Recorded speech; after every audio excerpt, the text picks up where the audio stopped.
ભીંડા લાવીને તરત ધોઈને નિતારી લેવાના અને કોરા થઈ જાય ને એટલે તરત સમારી લેવાના. પછી 3-4 કલાક પછી છે ને આપણે શાક બનાવવાનું હોય ને ત્યારે એનું શાક ચીકણું નહીં બને. અને કઢી બનાવીએ ને ત્યારે આવા ગોળ સમારવાના ભીંડા, એટલે બહુ મસ્ત કઢી બનશે. આજે હું ભીંડાની કઢી બનાવવાની છું, એટલે કઈ રીતે બનાવું છું એ તમને બતાવું. 2 પાવડા તેલ મૂકશું, પછી તેલને ગરમ થવા દેશું. ચેક કરી લઈએ તેલ આવી ગયું છે.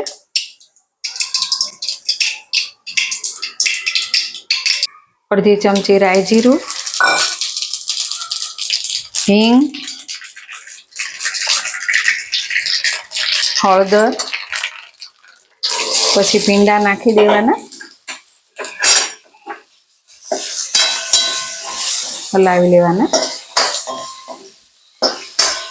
ધીમા ગેસે થવા દેવાના છે.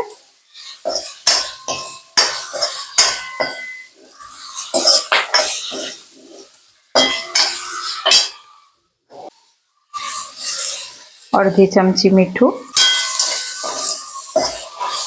હવે આને ધીમા ગેસે થવા દેશું. ભીંડા ચડે ત્યાં સુધીમાં આપણે અહીંયા કઢીની તૈયારી કરી લઈએ. મેં આ ખાટી છાશ લીધી છે અને એમાં 3 ચમચી લોટ નાખવાનો છે, ચણાનો લોટ.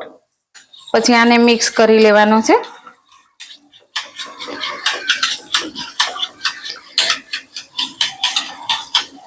ભીંડા ચડે ને ત્યાં સુધીમાં આ બધી તૈયારી થઈ જાય.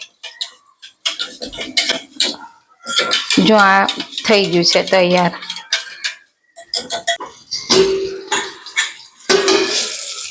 હવે જોઈ લઈએ ભીંડા કેવા ચડ્યા છે.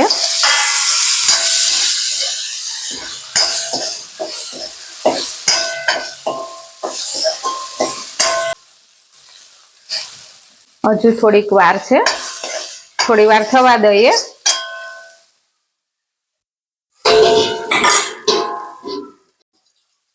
હવે જોઈ લઈએ. આ ભીંડા થઈ ગયા છે. આ ભીંડા થઈ ગયા છે. જુઓ, આ જે છાશ આપણે તૈયાર કરી કઢી માટે,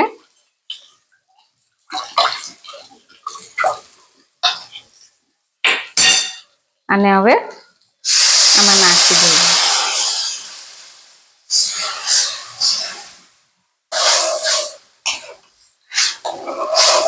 આને છે ને હવે ઉકળવા દેવાની છે કઢીને. આમાં ધાણા જીરું થોડુંક નાખશું.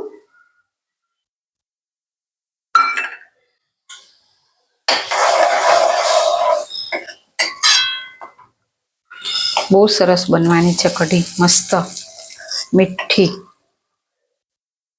ભીંડાની કઢી જો હવે થઈ ગઈ છે, મસ્ત રીતે ચડી ગઈ છે. જુઓ કેવી સરસ બની છે, મસ્ત થઈ ગઈ છે. હવે આમાં આપણે થોડાક લીમડાના પાન નાખશું અને કોથમીર નાખશું. ને આ થોડુંક લસણ હતું એ 1 ચમચી લસણ નાખી દઈશું. ભીંડાની કઢીમાં મેં મરચું નથી નાખ્યું. જમવા બેસીએ ને ત્યારે ભાણામાં લઈ અને ઉપરથી તેલ અને મરચું બેવ નાખવાના છે, અને બાજરીના રોટલા સાથે ખાવાની છે કઢી. બહુ જ મસ્ત લાગશે. જો કેટલી સરસ બની છે. જુઓ, ભીંડાની કઢી તૈયાર થઈ ગઈ છે. જુઓ કેવી મસ્ત ઘાટી થઈ છે, બહુ જ સરસ બની છે. કઢી બની ગઈ છે. હવે આમાં તેલ મરચું નાખશું.